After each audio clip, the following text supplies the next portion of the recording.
O que é? Oi, meu bebê. Tchau.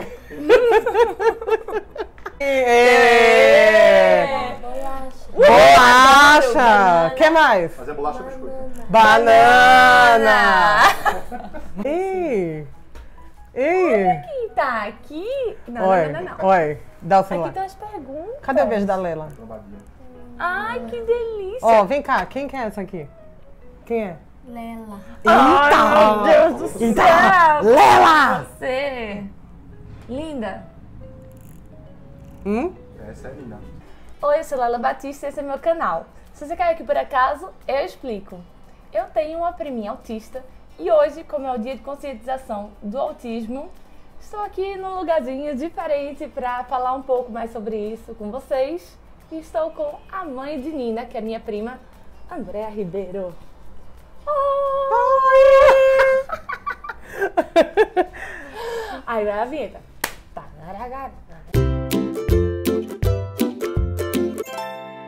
Para começar, queria muito começar falando da basezinha.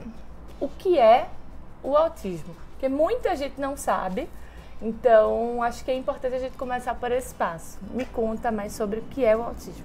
Eu vou contar o que se sabe, porque tem uma parte grande que não se sabe.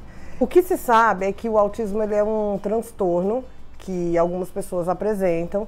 Elas têm uma dificuldade daquelas ligaçõezinhas das sinapses no cérebro serem concluídas. Então, digamos que a gente tem 10 sinapses, o autista consegue fazer 6. Então, tem algumas que elas não são feitas. Então, por isso que eles têm tanta dificuldade de entendimento em algumas coisas e em outras eles entendem rapidamente. Isso é uma explicação bem rápida do que é fisiologicamente falando. Comportamentalmente falando, são pessoas que têm uma certa dificuldade de se relacionar, elas têm uma certa dificuldade de interagir, elas aprendem as coisas de uma outra forma, porque pela forma convencional, elas não conseguem estabelecer essas sinapses. Então, através de certos tipos de terapia, certos tipos de tratamento, a gente consegue ter resultados legais, assim, com os autistas. Vamos contar também um pouquinho sobre por que tem esse dia da conscientização. Sei que tem um dia da conscientização de várias doenças e síndromes. Abril é considerado tipo o mês do autismo.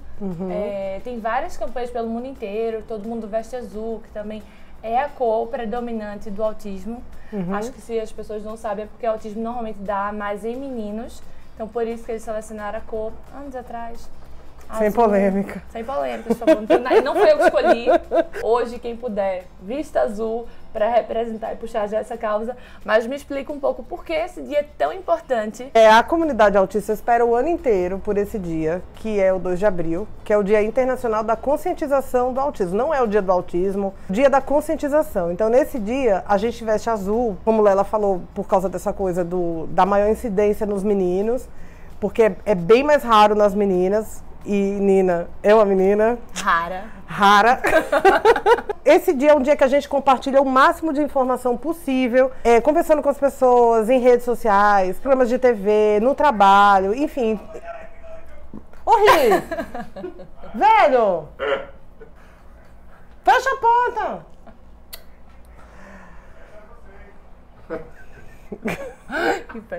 Então é muito legal, nas escolas, pelo menos assim, onde a Nina estuda, é um dia onde tem programação que fala do tema, ela não é a única autista lá, e fazer atividades dentro do ambiente escolar de inserção, onde se fala bastante do que é o autismo, como é que a gente trata, como é que a gente cuida, como é que a gente lida, essa coisa para as crianças é muito legal. Então esse é um dia de celebração da nossa comunidade em relação ao que a gente convive todos os dias e um dia em que a gente tem a oportunidade de falar mais abertamente no assunto e chamar os familiares e os amigos para dar as mãos pra gente mesmo, porque é muito necessário. Se você pensar 15 anos atrás, há 20 anos atrás, o autismo era nada, assim, ele nem era uma síndrome, então muito pouco se sabia. E a gente sabe muito pouco ainda. Eu acho que daqui a 10 anos a gente vai ver o panorama que a gente vive hoje e vai dizer, nossa, a gente estava engatinhando. Como foi com a síndrome de Down há 50 anos atrás? Eu conheço mães que têm filhos com síndrome de Down que têm a minha idade, 40 anos, e elas me dizem exatamente a mesma coisa que elas passaram com a síndrome de Down quando essas pessoas eram crianças, lá nos anos 70, Sim. sabe? Que não se sabia como fazia para inserir, não tinha escola, não tinha... Hoje em dia você tem pessoas com síndrome de Down trabalhando. Sim. Então eu acho que a informação nunca é demais. Assim, quanto mais gente souber, melhor, sabe? Eu acho que a coisa do esconder, deixar pra lá, isso não é nada, é uma coisa muito importante. E eu acho que tem um outro ponto ainda, além das pessoas saberem, que não é só pra elas saberem por saberem, pra elas identificarem quem é, pra poder lidar melhor com essas pessoas. Se o seu filho, se o seu sobrinho, se o seu amiguinho da escola, se alguém, enfim, entender o que é, porque você entendendo o que é, você vai conseguir detectar mais cedo também, ou então, enfim, a partir de qualquer momento. Só que quanto mais cedo é detectado, Sim. melhor para o desenvolvimento, enfim, para o sucesso daquele tratamento que aquela pessoa vai ter, né? Então isso é muito importante do diagnóstico precoce, por quê? Porque quando a criança ela é muito novinha, quanto mais nova ela é, mais plasticidade o cérebro tem. Então essa coisa de dizer que quanto mais novo, mais fácil você aprende, se aplica super ao tratamento do autismo também. Porque quanto mais cedo as terapias são aplicadas, mais a criança já cresce dentro daquele ambiente de treinamento, ela ao invés dela se deparar com uma coisa nova quando ela está com 10 anos, ela já cresce dentro daquele tipo de terapia. Dela, aquilo ali já vai ser aquilo. Isso. Né? E, por exemplo, se ela faz um tratamento, o ABA, que é o tratamento que a Nina faz, que é uma terapia que funciona muito em cima de repetição e de condicionamento cerebral. A gente repete, uma hora ela aprende. Quanto mais nova a criança é, mais rápido isso funciona. Se você for repetir para uma criança de 10 anos, em relação a uma de 2, já é tipo 50%. Se ela tiver 15, 25%, se ela é adulta, praticamente você não consegue resultado nenhum. Sim. Então é muito, muito sério o diagnóstico precoce. Eu sei que dói muito a gente se deparar com essa situação, às vezes com uma criança de 1 ano e meio, que é quando geralmente você começa a ter os primeiros sinais, os sinais, porque até enquanto ela é bebê, os bebês são mais ou menos todos iguais, né? Então você não tem essa diferença. Então quando ela começa a ter que reagir a coisas e ela não reage, aí você precisa começar a ficar esperto, porque talvez ela tenha necessidade de um tratamento e é muito difícil os pais quererem colocar uma criança de 2 anos numa terapia. É muito questão da aceitação assim. Não é nada, vai passar. Eu ouvi isso, assim, Paulo, de médico, sabe? Tipo, não é nada. Isso aqui é porque não socializa, isso aqui. Às vezes é mesmo, sabe? Mas, em alguns casos, como foi com a Nina, não melhorava, né? Ela ia... Não é que ela ia piorando, mas os sinais iam ficando muito claros, né? E eu acho que não tem mal nenhum uma criança começar a fazer terapia. Se não for... Ótimo, bem, é ganho, né? Mal não vai fazer, porque a terapia é uma coisa super legal, é lúdico, né? sabe? Não é uma terapia que chata, senta numa cadeira. Não, isso não existe. Então, se não fosse chegar ela, quando a criança tiver com tipo 5 anos, e falar, não, olha, ela desenvolveu tanto, você nunca, na verdade, vai saber se foi a terapia, que super funcionou, ou se foi a criança que realmente... aquele sintoma não era o que se achava que era. Sim. Né? O médico da Nina um dia me falou, quando ele passou a terapia para ela, ele disse, olha, desse momento para frente a gente nunca mais vai saber qual é o exato grau que ela tem de autismo. Porque a terapia vai começar a se misturar com o amadurecimento dela. Então, a gente não sabe se ela é média, se ela é alta, se ela é baixa, sabe? Então, eu acho que sempre vale a pena tratar.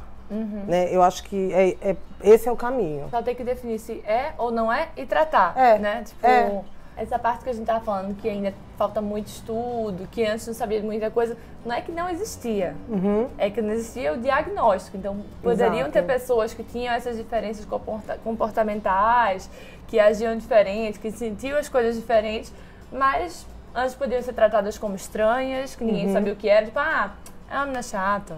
É uma menina assim, era melhor só excluir, tipo, deixar, tipo, ela tem o jeito dela, sabe? Pior que isso, até chegar...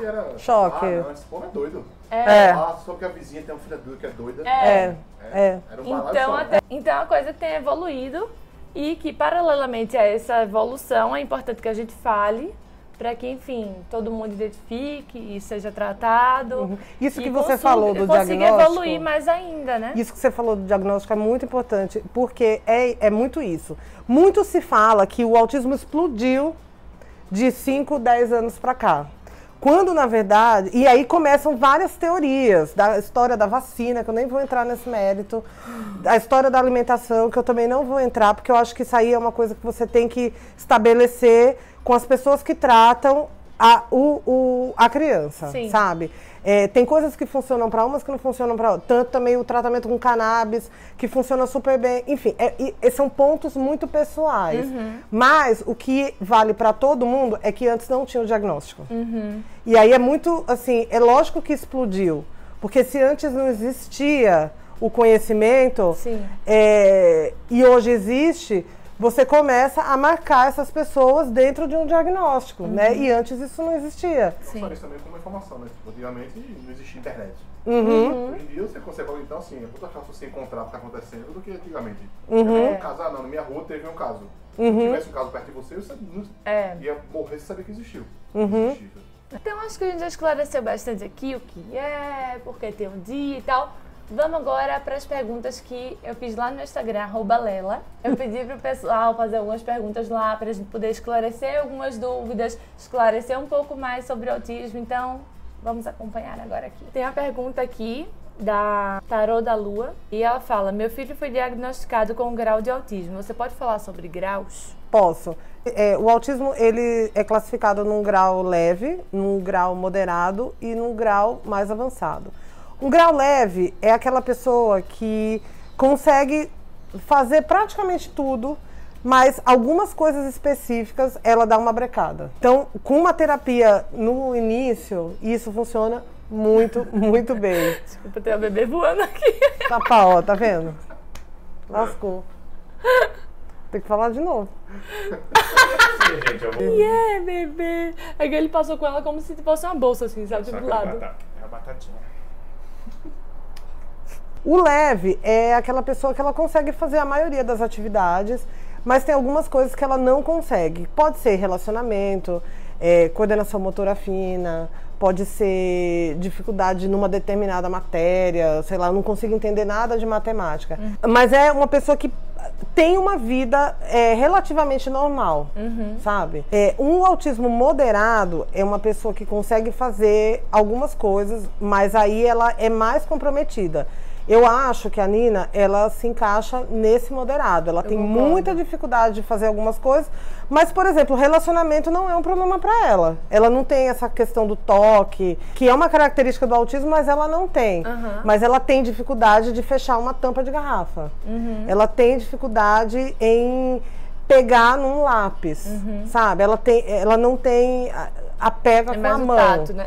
que é uma característica do autismo, né? E o autista severo é que ele tem um grande comprometimento. É aquele autista que você não consegue tirar ele de casa, é muito difícil levar ele nos lugares, é muito difícil fazer com que ele coma, é muito difícil, é tudo complicado, assim, para ele se comunicar também. Então, todos são tratados com uma mesma linha de terapia. O que muda são os resultados que vão ser atingidos, né? O autismo mais severo, ele vai ter resultados mais difíceis e vão demorar um pouco mais de tempo. Mas todos se tratam com o mesmo tipo de terapia, que é uma terapia como uma terapia ocupacional. Não existe remédio para o autismo, a gente não falou isso. Mas não existe remédio, gente. Não tem um remédio que você toma. Não tem também cura, né? Você também pode não tem amenizar cura. os efeitos que causa na pessoa. Que pelo menos até hoje, sim, né? 2019. Não temos ainda nenhuma cirurgia, nem nada que vá... Porque não se sabe de onde vem, né? A medicação que os autistas tomam não é para o autismo. São medicações neurofuncionais que servem para diminuir a ansiedade, para diminuir a bipolaridade, para diminuir sinais de depressão, para amenizar os sintomas. Sim, sim. Não é nenhum medicamento que você toma 3 cápsulas para o autismo. Eu adoraria que existisse, mas não existe, né? Então, os estudos, agora esse mês saiu o maior estudo que já foi feito em relação ao autismo e tudo indica, não me matem, tá? Mas é o que saiu na mídia e, assim, recebi muita gente falando que, não é, mas tudo indica que é genético. Então, assim, começa principalmente em cima da história de ter mais em meninos e menos em meninas. Isso já é uma prova que provavelmente é muito associado ao gene. Se a gente descobrir que realmente vai nessa linha, a gente cai a história da alimentação, cai a história das vacinas, cai toda a história da síndrome da mãe que abandona o bebê, e aí por isso ele é autista, que é o maior absurdo que existe no mundo. Mas isso era uma teoria que existiu e foi levada a sério, e muitas mulheres se acabaram por conta disso, porque a culpa era delas, mais uma vez. A culpa do autismo é da mãe. Então é muito complicado. Não, se vocês lerem esses textos, existem esses textos, são teses. Não é alguma coisa assim, foi em 1810. Não, foi há 15 anos. Assim, no final dos anos 80, essa era a teoria que se falava do autismo. Era porque a mãe que trabalha, por exemplo, não dava a assistência para o filho e aí ele não se desenvolvia. É bizarro. Apenas. É bizarro. Vamos voltar para a realidade. Voltar um pouco aqui. Você está trabalhando com as mulheres, inacreditável. Assim. É incrível. A galera exige que a mulher trabalhe como se não tivesse filho, né? E tipo... Seja mulher como se não trabalhasse. Não, eu já vi inclusive um programa na TV, eu não lembro qual é. É tipo um reality show de uma família que tem 5 filhos e os 5 são autistas. Gente. Só que em graus diferentes. Um nem parece que tem, assim, é muito leve. Ele simplesmente tem algumas dificuldades, como você falou. Um já tinha um grau mais alto, acho que a maioria tinha um grau mediano, e um outro tinha leve, mas os 5 eram. E aí, por isso que eu já pensava que era genético antes de você me falar, por conta que eu vi isso, eu pensei, gente, não é possível. E a incidência em gêmeos é alta também. Não é possível, Agora, assim, não quer dizer que se você tem um, o outro também vai ser.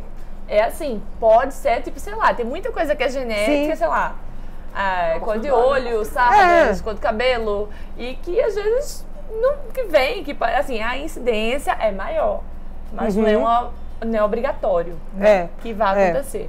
Porque essa história da mulher, que a gente estava falando, gente, quando eu li, na época quando eu estava com o diagnóstico, assim, que eu fui procurar coisa do zero, sabe, há 10 anos, há 8 anos atrás. Quando eu comecei a ler aquilo, eu fiquei muito... Eu me deprimi num nível. Você achou por algum momento que a culpa era sua? Achei, assim, no sentido de que quando eu li aquilo, você começa a procurar pontos de convergência, sabe assim? Você começa a achar, pode ser que talvez eu tenha feito isso, talvez eu tenha feito isso, talvez eu tenha feito isso. Essa coisa que a gente tem na sociedade, sendo mulher, de sempre se colocar na posição de causadora, se você não sabe nada do que faz ideia, você começa a ler as coisas falando que não tem como você não achar por um momento, mais absurdo que seja, você pensar, não é com certeza, sei lá. Tem muitas linhas, né? Tem linha que fala tipo, que realmente é genético. Até acho que como genético você pode terminar se culpando, né? Tipo, nossa, então será que foi uma coisa do meu gene? Assim, tipo, acho que você pode se culpar de tantas das formas, mas eu acho que o mais importante é que até hoje não tem nenhuma comprovação de que você pode fazer ou não fazer alguma coisa, que seu filho é uma caixinha de surpresa, né? E eu vou dizer a você que nunca seja um impeditivo de você ter um filho, sabe? Porque eu tive a Nina e acabei de ter a Helena e a questão do autismo não foi um impeditivo de eu ter o segundo filho, assim. Isso nem... Se ela for autista, ela é autista. Independe, sabe? Eu não tenho o que fazer em relação a isso. Então, a coisa da culpa é uma coisa que ao longo do tempo a gente consegue trabalhar, sabe? Nesse tema e em qualquer tema da vida, sabe? Que às vezes você carrega e aquilo ali uma hora precisa cessar. Sabe? Tem duas perguntas parecidas aqui. Uma é de Milinha Nogueira, que é como foi o diagnóstico para ela e para a família, e outra de Izzy Figueroa, que é como se dá o diagnóstico de autismo. Então, acho que são parecidas, a gente pode responder junto isso. Né? O diagnóstico assim, por parte de quem convive, começa com aquela coisa da criança ser diferente, né? A gente não, para quem nunca conviveu com autista como eu nunca tinha tido nenhum contato com o autista antes de ter a minha. Nem eu. E não é fisicamente, tá? O bebê é igual. Igual. É comportamental, né? Comportamental. Então, quando a Nina estava, a partir de 1 ano e meio, mais ou menos, ela era muito irritada. Ela não pegava as coisas com a mão, ela não apontava com o dedo indicador, né? Ela apontava com esse dedo médio. E a gente achava super engraçado, porque a gente falava, nossa, ela fica com o dedo médio para todo lado. E é uma característica, né?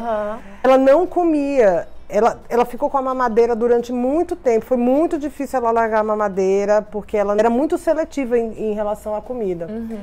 E aí ela entrou para a escola. Não olhava. E não olhava. A gente chamava Qualquer pessoa chamava. E ela olhava eventualmente porque ela queria. Mas não respondendo ao estímulo que a gente dá. Tipo, Nina, Nina.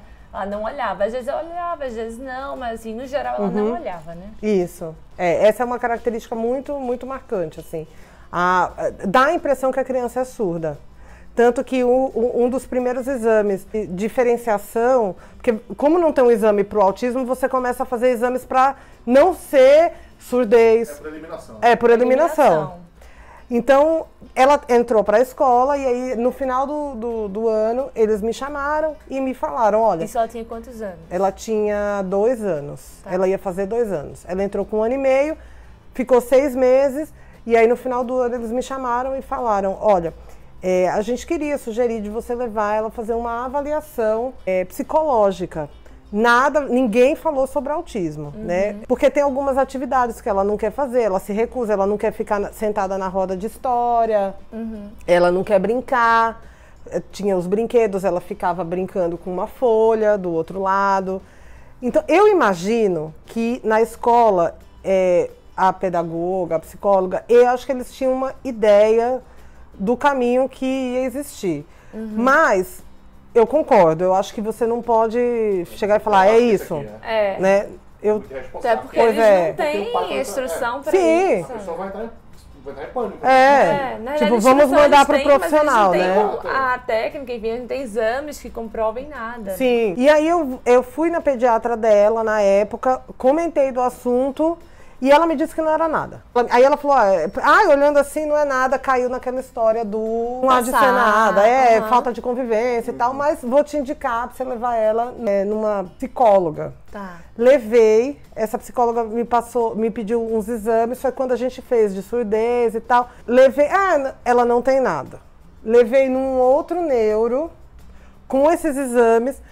Olha quantos não tem nada, tá? Fizemos uma tomografia do cérebro e aí ele falou que provavelmente teria que operar. Nossa. Acabou comigo. Até então não falou de autismo, tá? 3 profissionais. Quando a gente saiu de férias, nossa, foi horrível. Quando a gente voltou, eu resolvi levar ela. Eu falei, eu vou levar ela no melhor profissional, no melhor neuropediatra que eu souber que existe. Eu quero ouvir a opinião do melhor, porque se cada médico me fala uma coisa, né? Peguei esse contato, que é o médico dela até hoje. Quando ela entrou, eu cheguei lá aflita, com uma pilha de exames, com vários pareceres de médicos diferentes. Quando eu cheguei lá, que ele olhou pra mim, ele não abriu os exames. Ele olhou pra mim e falou, olha, ela é autista.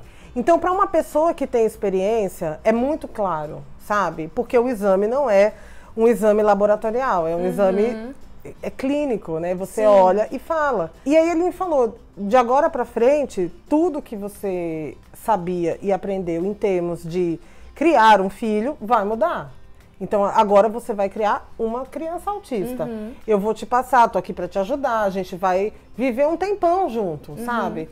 E foi isso que aconteceu. Então, o diagnóstico, ele aconteceu dessa forma. Primeiro por eliminação, primeiro por uma suspeita de um comportamento diferente. Depois por eliminação, para num terceiro momento se fechar E quando ele me falou que ela tinha suspeita de autismo, ele não me falou que ela era autista.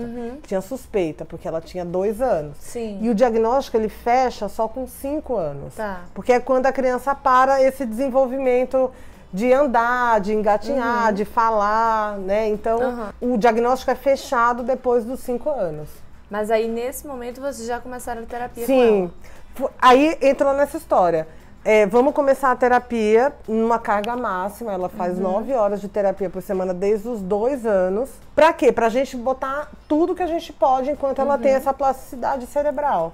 Porque depois do que ela tiver com 15 anos, isso aí, a terapia que ela faz hoje, pouco vai adiantar, assim. Aí vem outras fases, né? Outras coisas que podem ser aplicadas. Qual foi a primeira reação de vocês? Sem chão. Sem chão. Assim, foi o divisor de água da minha vida, assim. Eu não tinha ideia do que eu ia fazer, eu não tinha ideia... Se para uma mãe já é difícil, para os pais, né? Falo mãe porque eu tô falando de mim, assim, mas... se para os pais é difícil, com o primeiro filho, você saber como educar, o que fazer, o que deixar, o que não deixar... Imagina para uma pessoa que lida com uma criança autista, que entende tudo diferente. Experiência zero. A gente não tinha nenhum modelo para seguir, sabe? Então, foi muito, muito, muito difícil, mas foi muito bom.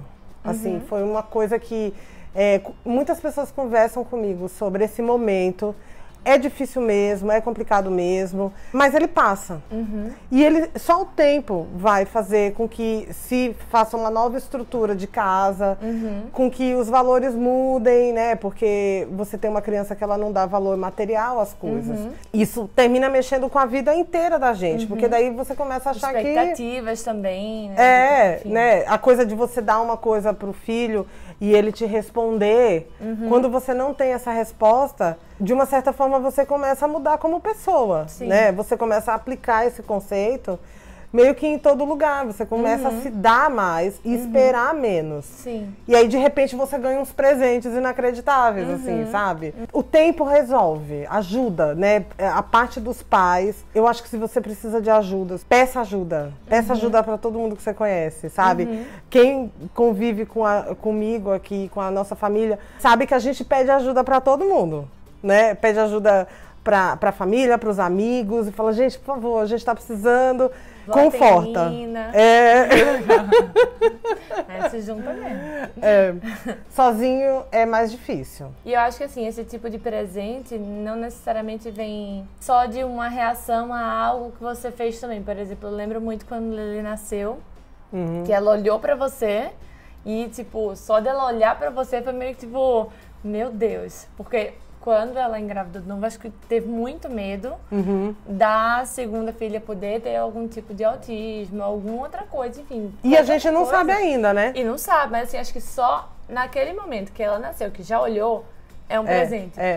Nina pode não ter dado esse presente, mas eu acho que Aí, eu acho que assim, acho que dá até mais presente do que uma criança que não tem autismo. Porque, assim, só dela tá fazendo isso aqui em mim, por exemplo, é um presente. Tipo, talvez se uma criança normal fizesse em mim, eu fiz, legal, ela tá tocando mesmo. Mas só, tipo, ela tá aqui interagindo com a gente, tipo, que incrível ainda. E até logo. Então, tipo, aí você, tudo bem. Entendeu? Tudo bem. Não é pessoal, né, Nina?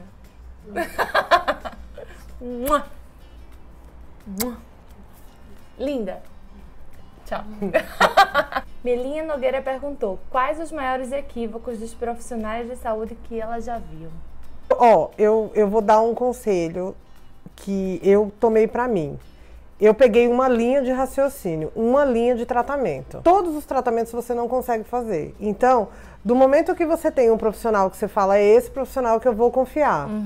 Eu vou fazer tudo que ele me indicar e vou meio que esquecer um pouco as outras coisas que estão ali ao redor. Eu, por exemplo, no final do ano passado, eu não trato a Nina com cannabis. E eu fui numa palestra que era sobre esse assunto. peguei aquela informação da palestra e levei para o médico dela.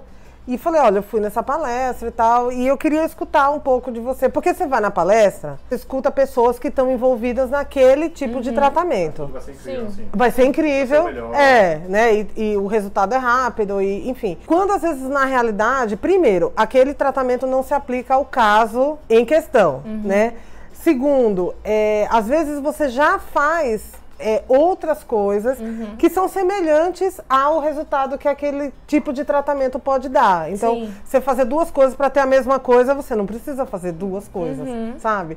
Então, eu sempre gosto de ouvir o profissional. Se tratando da Nina, se vocês me perguntam, muita gente me pergunta, o que você faz tudo em relação a ela?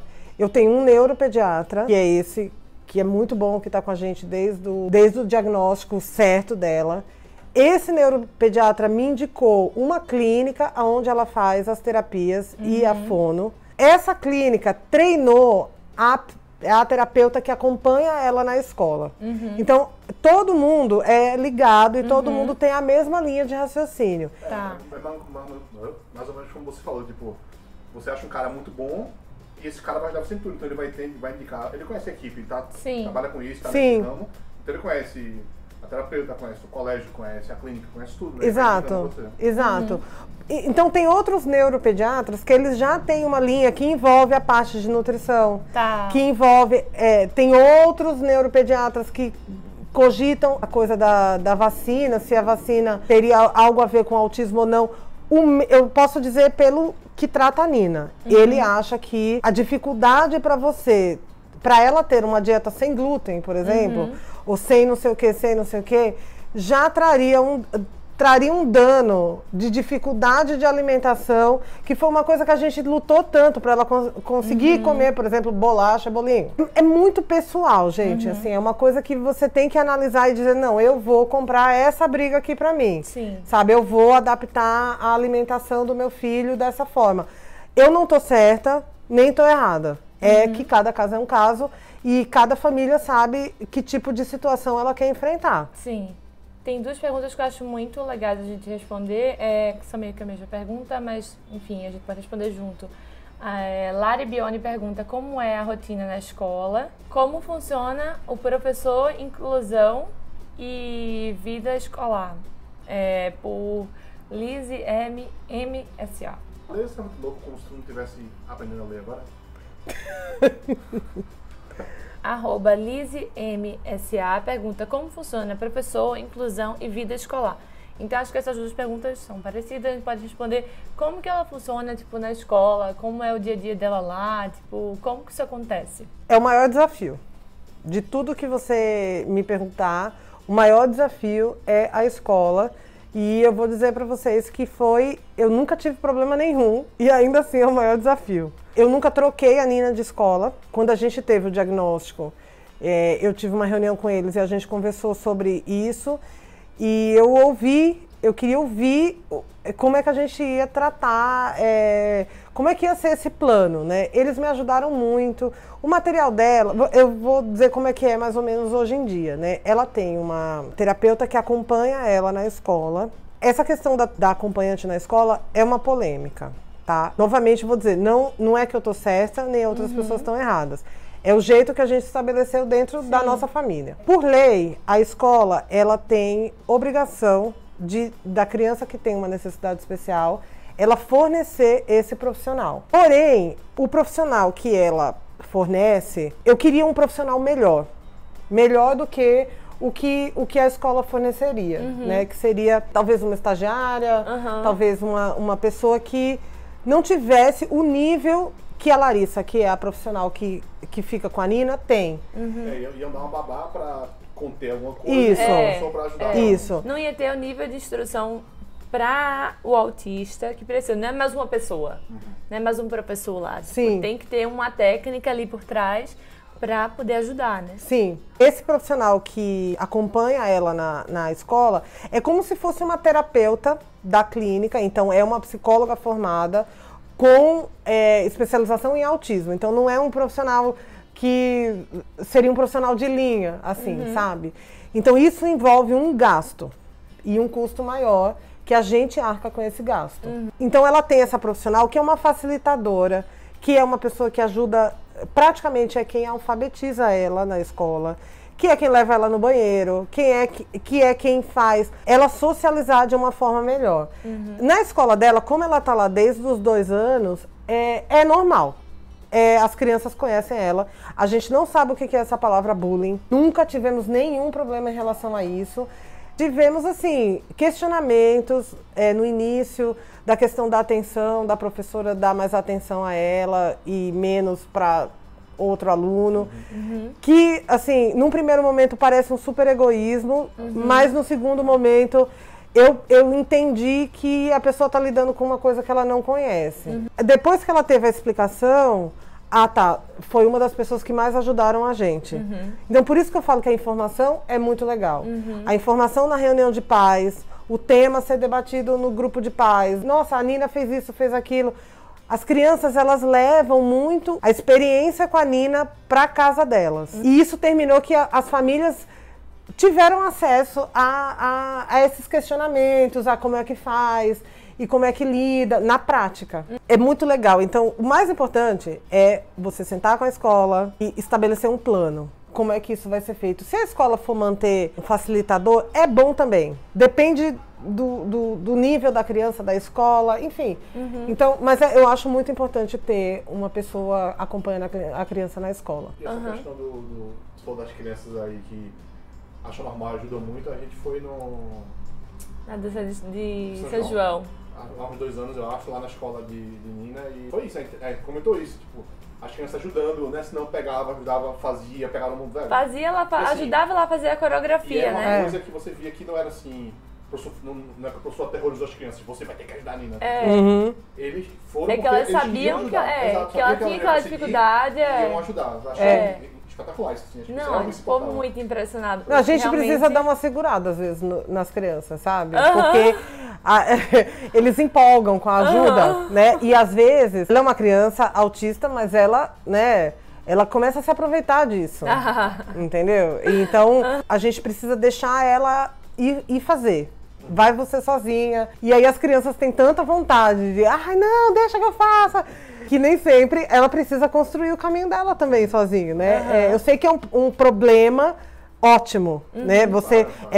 Você dizer que tem inclusão demais, mas seria lindo se o problema fosse esse em todos os lugares, né? A gente sabe que não é bem assim. Nina hoje tem 10 anos e ela tá em que ano na escola? Ela tá no 5º ano. Ela tá na turma normal, mas isso aí é uma outra questão também. Num determinado momento, a gente sentou com a escola e optou por ela passar de ano num currículo adaptado, né? Então ela não faz prova, não acompanha a turma de uma forma normal. Por exemplo, ela não faz aula de inglês. Tem algumas aulas que ela não fica na sala, ela fica com a terapeuta dela fazendo outras atividades. Então ela passa de ano porque ela passa socialmente. Com a mesma turma. Com a mesma turma. Sim. Então esse ano a gente há umas 3 semanas atrás, a gente teve uma reunião, porque no próximo ano ela vai para o 6º ano e aí muda o turno da escola.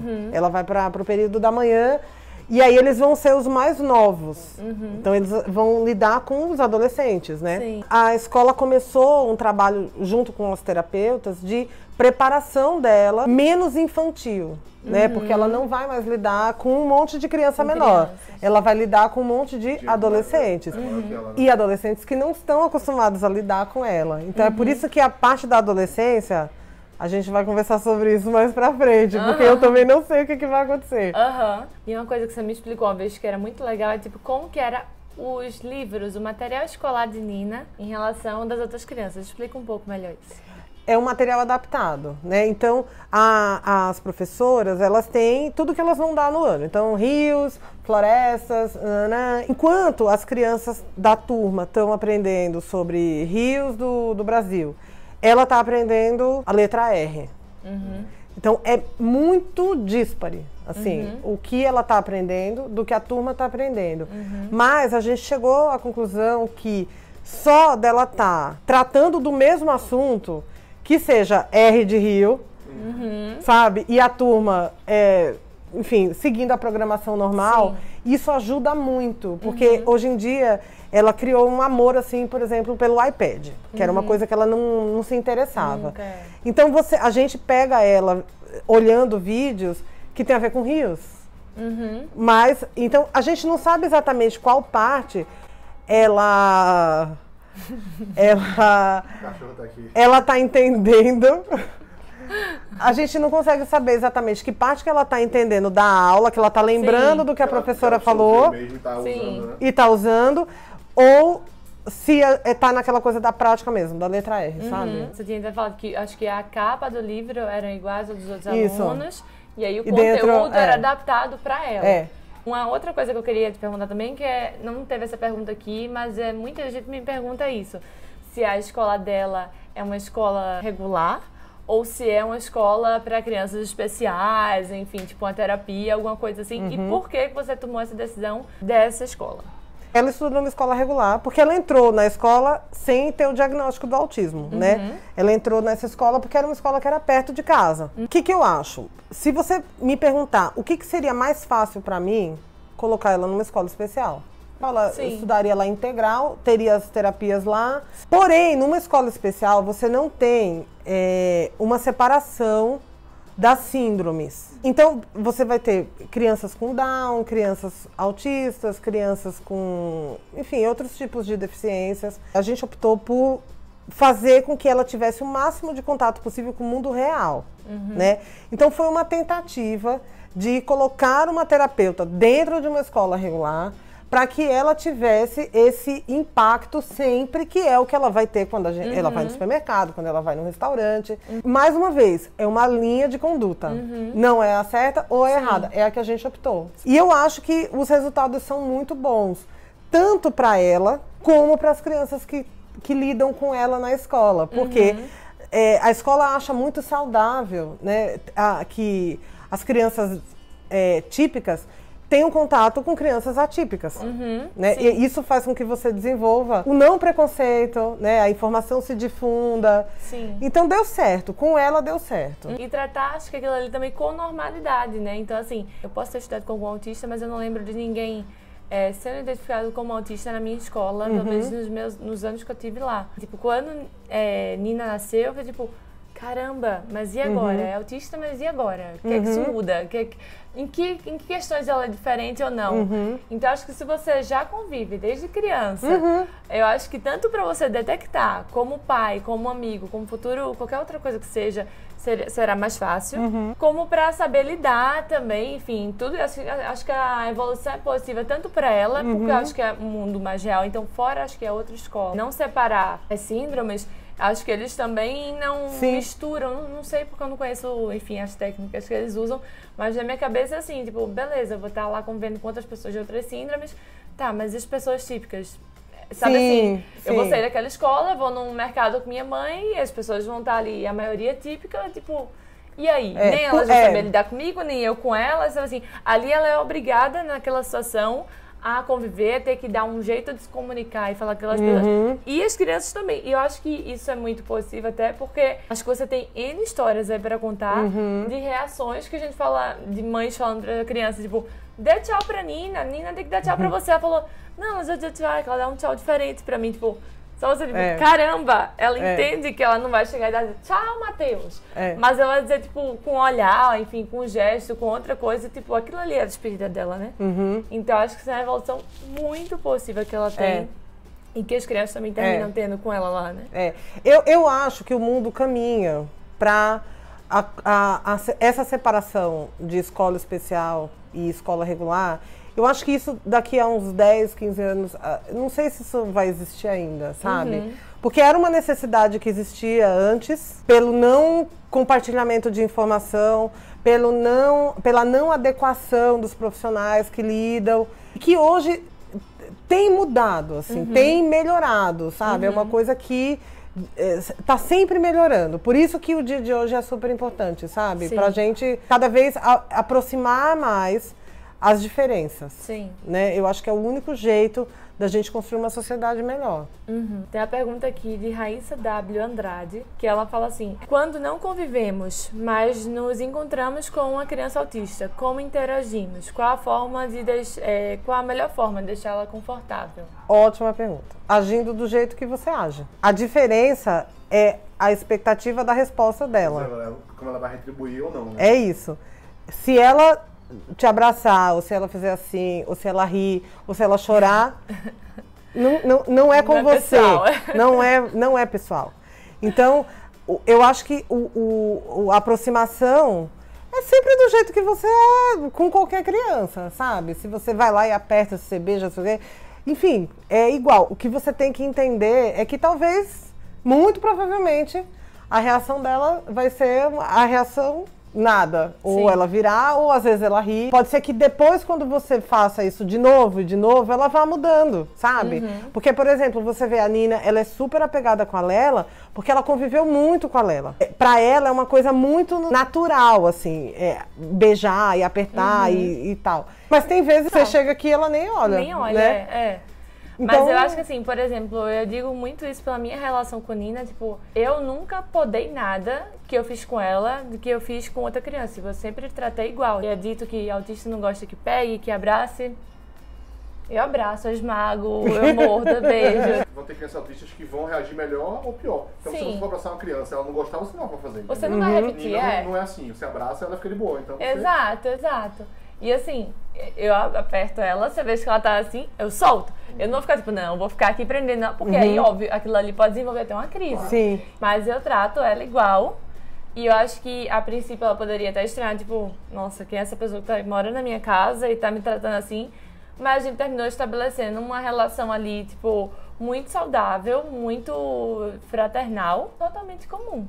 Tipo, quando eu morava aqui, eu morei 3 meses aqui na casa da Ideia. Eu dormia num quarto, ela acordava de manhã, ela ia pro meu quarto, ela deitava comigo, tipo, que nem qualquer outra criança faria, sabe? Tipo, de acordar, ir pro quarto da outra, ficar na cama, bagunçando Da outra e tal, criança. blá, blá, blá.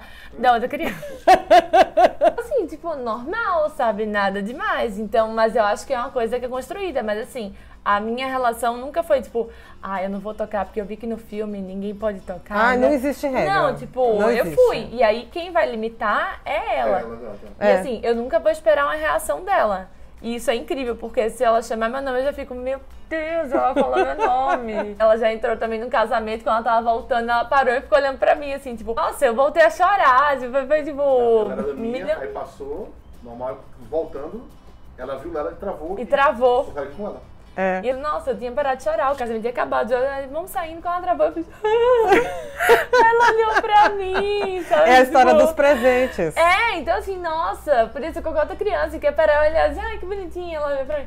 Não, mas é diferente, assim, é uma outra, você vê que tem uma coisa diferente, entendeu? Os presentes são muito mais simples, Sim. mas numa potência muito maior. Muito maior. Daniela Alencar pergunta, a série Atypical retrata a realidade? Você assistiu? Atypical? Assisti. Ela retrata a realidade? Retrata, mas de um autista leve. Os 2 episódios. É isso. Eu assisti... Ele sabe se controlar. Sim. Então, assim, pra mim, essa coisa é muito leve. Sim, É. Então, retrata... Eu imagino que... Eu não sei se isso é verdade, tá? Mas eu imagino que o cara que escreveu essa série, ele era a irmã do menino. Entendi. Ou ele teve um amigo muito próximo, porque é muito sensível. É como se você... que conviveu muito com a Nina, assim, escrevesse uma série, sabe? Uma pessoa que convive de fora, ou que eu conto uma história, ela não consegue pegar. São detalhes muito, muito minuciosos, sabe? Então, eu acho que retrata um autista leve. Então, muito, assim, a maioria das coisas que ele faz, a Nina faz. Só que ela faz bem mais, outras coisas bem mais pesadas, assim. Mas eu acho super legal. Assim. E legal... tá sendo inserido na cultura pop, né? Assim, tá no Netflix. Isso. Mesmo que seja uma coisa leve que não retrata a realidade total. É muito legal tá sendo falado. E assim, o que eu gostei dessa série, tá? Sem spoiler, mas já indicando a série pra quem quiser saber mais sobre autistas, de convívio e da rotina de um autista. O que eu achei legal da série é que eu fiquei um pouco resistente a ver no começo, por achar que ia ser um drama, e não sei o quê, e como a gente tem alguém na família, então a gente se envolver muito, chorar, que eu não gosto de série de chorar, ai meu Deus. Mas não. É uma série leve, chega até a ser bem humorada, assim, ela mostra um lado mais divertido, sabe, assim, então, educa. E não é aquela coisa pesada, tipo, nossa, acabou minha vida, o que eu vou fazer agora, sabe? Não, ela não tem muito drama. Não, eu acho ela que na tem série... mais, tipo, olha como pode ser fácil também, sabe? Tipo, só é uma outra forma de enxergar a vida, Eu acho que né? tem mais drama na relação dos pais dele sim. do que dele. Como casal, Como né? casal, O casal é muito mais problemático do que o menino, sabe? A família aceita ele de uma forma bem mais leve do que os... Isso eu acho super legal também, porque também desfoca um pouco, sabe? Às vezes você acha que um filho autista é o maior problema que você tem em casa, quando na verdade você tá tendo um problema no casamento. Você tá tendo um problema de relacionamento, sabe? E é fácil, né, ser o autista. Outra série que eu queria até indicar também, quem quiser saber mais sobre esse universo, é The Good Doctor. Chegou a ver? Não vi. Velho, é incrível. É um médico que ele é autista. Tá engraçado, tá tá engraçado. Cachorrinha, E ó, é assim ainda, ó. Toque, toque, toque, toque, toque, toque, toque. A The Good Doctor é uma série que ela fala de um médico que é autista. E, nossa, é muito, assim, incrível. Porque, mais uma vez, é um grau leve, até porque ele, enfim, fez medicina, ele é médico, de fato, ele é residente. Então, realmente, ele conseguiu evoluir muito, mesmo sendo autista. Mas, nossa, tem muitas coisas que ele faz, que Nina faz. E, mais uma vez, muito sensível. Não é uma coisa que, assim, não, ele não olha quando você chama. Não, são toques que ele faz, o olhar dele, assim, eu sinceramente, o ator de The Good Doctor é o mesmo que fez Bates Motel, e ele faz muito bem Bates Motel, e ele fez melhor ainda o The Good Doctor, a ponto de eu pesquisar, tipo, gente, será que ele é tem autista? algum nível, ele, assim, tipo, e aí? Porque, assim, ele é muito incrível na atuação, entendeu? Porque realmente ele retrata muito bem uma pessoa autista. Então, se você quiser conhecer melhor, eu realmente indico essas duas séries. Acho que The Good Doctor não tem no Netflix. Tem no Globoplay. E na Amazon Prime. Na Amazon Prime não. Caiu... É Amazon Prime que chama? Amazon. Prime. Tá bom. Então é isso aí. Caiu, Até Netflix patrocinar a gente, ele vai... Todos Também boato que Messi tem um grau de autismo. É. Não sei se é boato porque ele é um gênio, a galera fala isso, mas... Então, volto na coisa do autismo leve. Sabe? Na verdade, eu acho que todas essas pessoas que são... É um autismo leve, sabe? Tem características, mas é leve. Eu gostaria muito que fosse retratado a coisa mais do médio e do avançado, sabe? Porque são os que mais precisam de aceitação e tal, do ambiente escolar, do ambiente de trabalho, sabe? Se tiver um leve, for um dia de futebol, tu não vai achar incrível. Casado, tem 3 filhos, tem dois cachorros em casa, é milionário, tipo, não é um problema, entendeu? Cris Manioto perguntou, o que fazer numa crise onde ficam agressivos? Esperar a crise passar. Assim, a regra, né? Desfocar, tentar tirar a criança do foco da crise. E, assim, o foco da crise, às vezes, é uma planta que está fora do lugar. É uma folha que foi arrancada. Afastar do gatilho. Não é fácil. Não é fácil. Como lidar com a crise? A crise, ela se desencadeia por duas coisas. Uma é alguma coisa está faltando no cenário, assim, ou alguém, ou uma planta, ou a porta de entrada do supermercado ter mudado de lugar. Então isso desencadeia uma crise. Quer dizer, a criança ela fica tentando avisar que tem alguma coisa errada. E na cabeça dela está muito errado. É como se o céu tivesse vermelho. E eu estou aqui avisando para todo mundo, gente, o céu está vermelho, vocês não estão entendendo?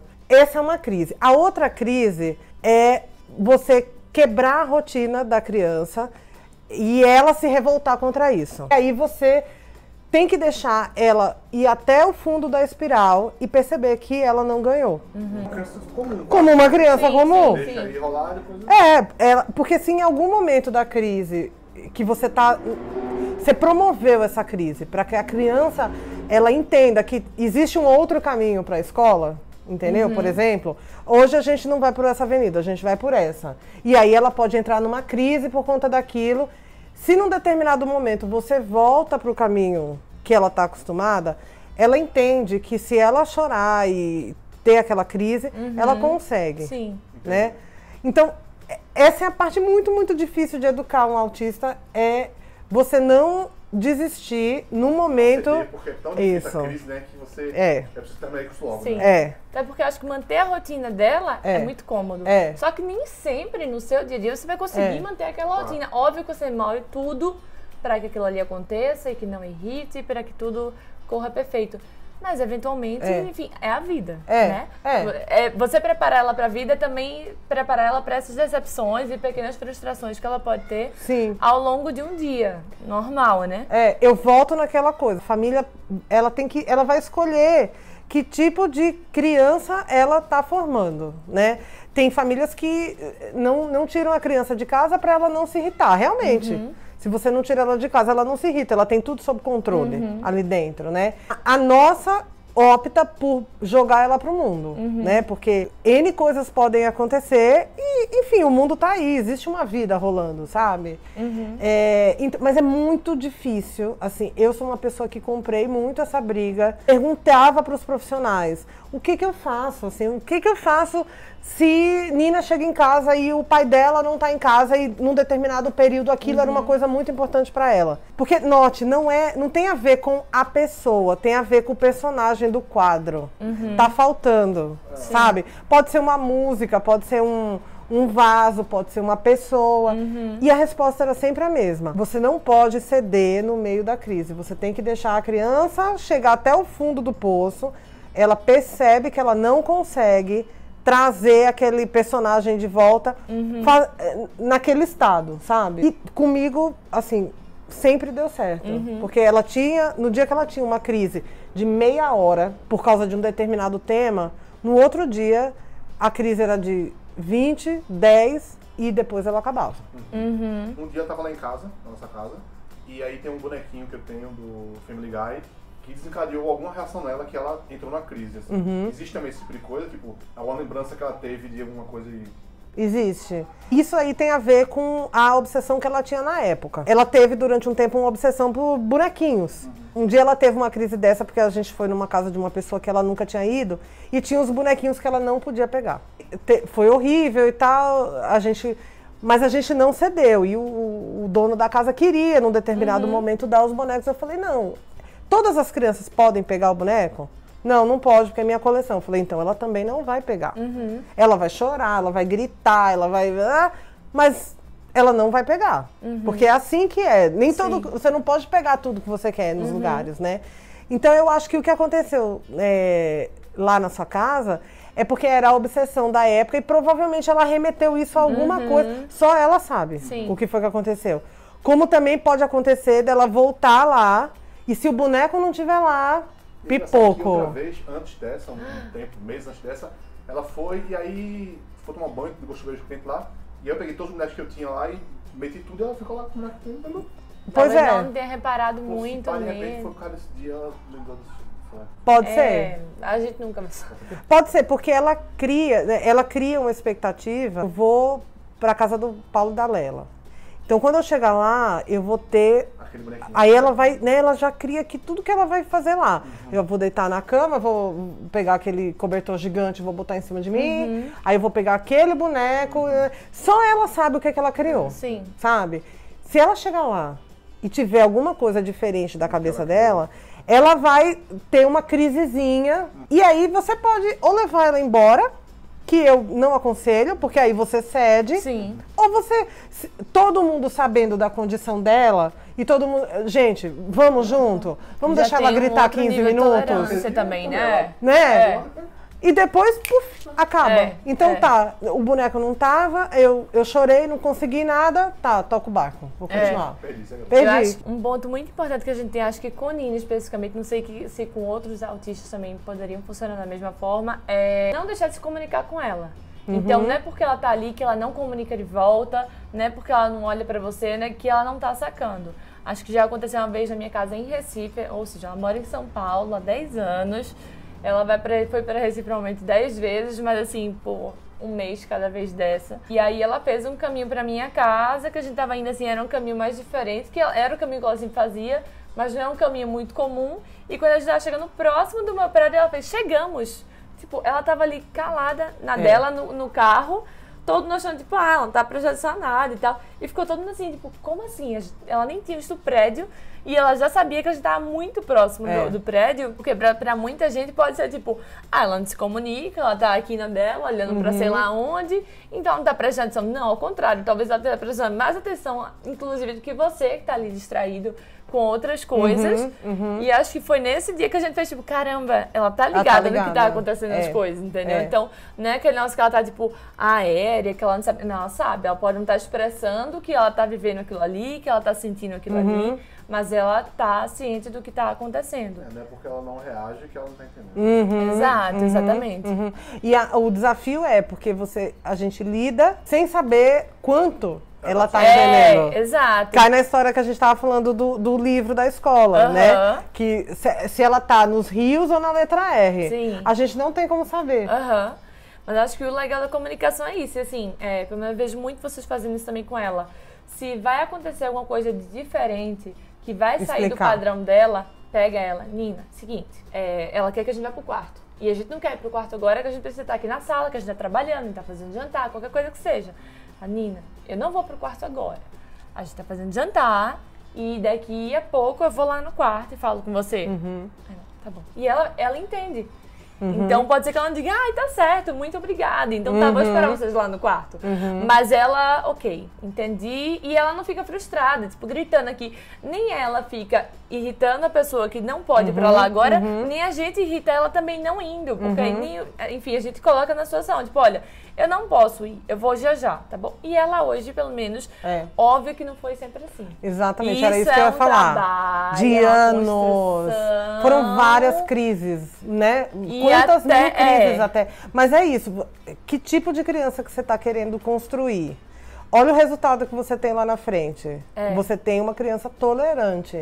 Se você não comprar essas brigas... Não é de primeira, né? Não é de primeira, é de 50ª, sabe? É por isso que é tão... É por isso que desgasta tanto. Por isso que tem tantas famílias assim que vão se despedaçando no meio do caminho. Se a gente não se fortalece muito... Eu falo, gente, tem que cuidar dos pais primeiro. Tem que cuidar dos pais.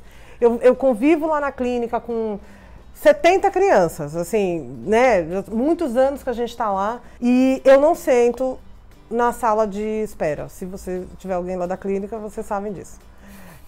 Eu não sento porque não me faz bem, sabe? Porque a minha experiência de partilha é essa que eu tô contando pra vocês. É positiva, entendeu? Eu não vou escutar pessoas dizendo que não trabalham porque tem um filho autista, que não conseguem fazer a unha porque tem um filho autista, que não conseguem trocar o carro, porque nada disso é verdade. A gente consegue tudo. Sabe? É uma condição, sabe? É um fato que você tem que administrar, mas isso não impede nada. Eu vejo de uma forma positiva, sabe? Pra mim, ter tido a Nina foi um presente na minha vida que me fez mudar de vida, me fez ser uma pessoa melhor, mais tolerante, mais capaz, me fez querer trabalhar mais, pra que eu não me deprima, sabe? Eu acho que a gente manter a nossa sanidade é muito importante, porque a gente cuida de uma pessoa que tem deficiência. Acho que até o quanto mostra a força que ela deu pra vocês, eu lembro muito quando eu estava grávida de Lelê, e as pessoas perguntavam, mas você não tem medo de ter outra com autismo? E você dizia, tipo, eu já tenho uma, eu já sei o que fazer. Se for autista, duas. Então, assim, tá eu fácil. acho muito foda ouvir isso, porque eu sempre quando vi, assim, alguma história de, pais que tem 2, 3 filhos, quando eu, caramba, mas se ele sabe que tinha esse risco, como é que ele teve outro? Sabe assim, tipo, ele viu o trabalho que dava. E aí quando você falou isso ficou muito claro na minha cabeça, tipo, você já sabe quais são os desafios, quais são as batalhas que você tem que comprar, o que você tem que fazer, pra onde você tem que ir. Então assim, não é um ponto cego, né? Tipo, olha, e agora o que você vai fazer? Então se você já sabia lidar com aquilo ali. Então, óbvio que não é mais fácil, mas é uma coisa tipo, não, eu sei o que eu tenho que fazer. É possível. E é possível, sabe? Nós somos capazes de tudo, sabe? Todas as pessoas são capazes de lidar com as mais diferentes situações, com perdas, com diferenças, com filhos especiais, com falta de grana. Gente, a gente consegue, sabe? A atitude positiva é muito importante, sabe? A gente tem que todo dia acordar e vamos lá. Vamos lá. Não tem outro jeito. Basicamente não se entregar, né? Tipo, vamos lá. Né? Porque se entregar é super fácil, sabe?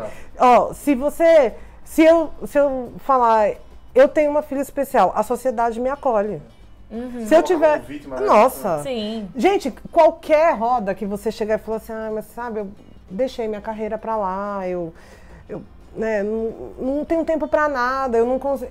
A sociedade, ela não vai me julgar de uma forma negativa. Olha que máximo! Ela vai chegar e falar, verdade, ideia. Olha, todo mundo me perguntava como é que eu conseguia trabalhar. Como é que você consegue trabalhar? E eu não tenho empregado em casa, né? Com as coisas da Nina, como é que você consegue trabalhar? E eu tinha na minha cabeça, na época, assim, quando a Nina tinha uns 6, 7 anos, que era mais rock, eu dizia, eu preciso me manter trabalhando. Não é que eu trabalhava do jeito que eu trabalhava antes. Não, eu me adequei. Eu tinha menos aspirações na minha carreira. A minha cabeça era, eu queria me manter trabalhando. Porque se eu me mantivesse trabalhando, eu me mantinha sã. Eu consegui fazer isso. Eu consegui fazer tão bem que eu resolvi ter outro filho. Você vê como o que é o desespero total vira o gatilho de uma outra vida que você vai começar, sabe? Quando eu engravidei de Lelê, todo mundo me perguntava, como assim? Mas, gente, mas... Foi sem querer, né? Foi sem querer, foi até... Eu falei, não, gente, foi super, super planejado. Foi rápido, mas foi planejado. E aí, a gente dá conta. E hoje em dia, eu tenho um plano pra minha carreira, eu vou pegar da onde eu tinha parado. Lá atrás. Porque, num momento, eu disse, eu vou me manter trabalhando. Em 1 ano, 2 anos, eu não quero me manter trabalhando. Eu quero voltar a ascender na minha carreira. Sabe? Então, a gente pode dar uma parada em certos projetos pra retomar um pouco mais na frente. Não é porque você vai ser mãe que, agora eu não consigo... Consegue. Você vai dar uma diminuída, dar uma ré, dar um... Mas depois, você pode tranquilamente retomar isso, sabe? Não tem essa de... minha vida acabou. Nossa, agora eu não consigo fazer mais. Lógico, consegue. Tem que se organizar. Eu acho que o importante é não se esquecer também, né? Tipo, porque às vezes você trata tanto que quando você vai ver, você já com 1000 problemas, não tá mais bem com o marido, não tá mais bem com a família, não tá dando atenção ao outro filho, assim, sabe? Tipo, não dá pra focar. Porque tem um problema, mas é mais um problema aqui que a gente vai ter que tratar. Mas, vamos lá. Todo mundo tem que estar bem assistenciado nesse meio do caminho, né? Porque... Se foca em um, vai faltar em outro lado, enfim, aí essa matemática não dá certo no fim, e pra você cuidar, você tem que cuidar de si, né? Eu só consigo cuidar da Nina se eu estiver bem. Sim. É tipo a máscara do avião lá, né? Antes de ajudar o outro, coloca a máscara em você. Em você. Não tem jeito, sabe? Se eu gosto de chegar em casa e tomar minha cerveja... Você tem que fazer isso. Ela pode estar chorando, mas se você é importante pra você chegar em casa, abrir sua cerveja, escutar uma música, faça isso. Antes de você ir pro boxe, sabe? Pra começar o ringue.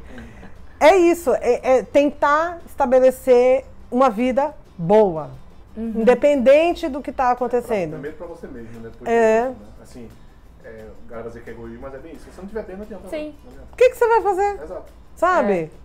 E se, pra finalizar aqui o vídeo, 40 horas já deve ter aqui. Queria que você desse um conselho para pais que descobriram que têm filhos autistas, tipo, que receberam diagnóstico recentemente. Tem muita gente que me segue, com certeza que segue muito mais, que, nossa, descobri semana passada, mês passado, tô sem chão, não sei o que fazer, por onde eu começo. Tipo, se você pudesse dar um conselho para esses pais, o que você falaria? Preparem-se para a melhor fase da vida de vocês. Porque vai ser incrível. Não conseguimos. É isso. Eu vou finalizar já, pera. Mas vai ser incrível. Vai ser incrível. Porque eu tô te falando aqui da frente. E é muito bom. Segura aí.